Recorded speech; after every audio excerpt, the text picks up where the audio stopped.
ফর্সা মানেই সুন্দর, এই ধারণা থেকে আজও বের হতে পারেননি অনেকেই।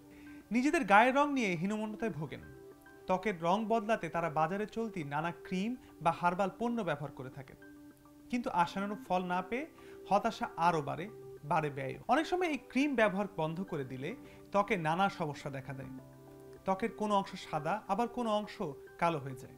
ক্রিম ব্যবহার পুরোপুরি বন্ধ করে দিলে পরবর্তী সময়ে গায়ের রং আরও কালো হয়ে যেতে পারে। এখন জেনে নেওয়া যাক এই ক্রিম ব্যবহার কেন ক্ষতিকর।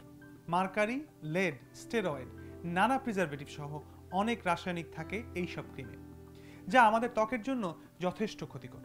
অতি বা দীর্ঘ ব্যবহারে ত্বকে ফুসকুড়ি হয়, স্থানে স্থানে রং বদলে যায়, ব্যাকটেরিয়া ও ফাঙ্গাল সংক্রমণ প্রতিরোধের ক্ষমতা কমে যায়।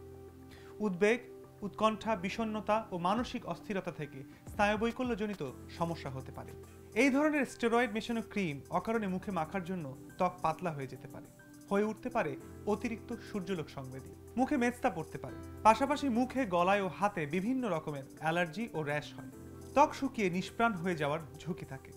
যারা নিয়মিত এসব ক্রিম মাখেন তাদের চোখে জ্বালা থেকে শুরু করে নানা রকম অসুবিধা হতে পারে। তাহলে এই অবস্থায় আসলে আমাদের করণীয় কি? ত্বকে অবস্থিত মেলানিন ত্বকের রং নির্দিষ্ট করে।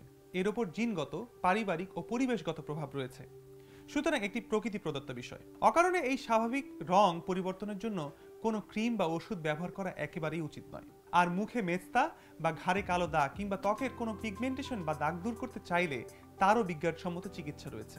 এজন্য আগে একজন বিশেষজ্ঞের পরামর্শ নিন।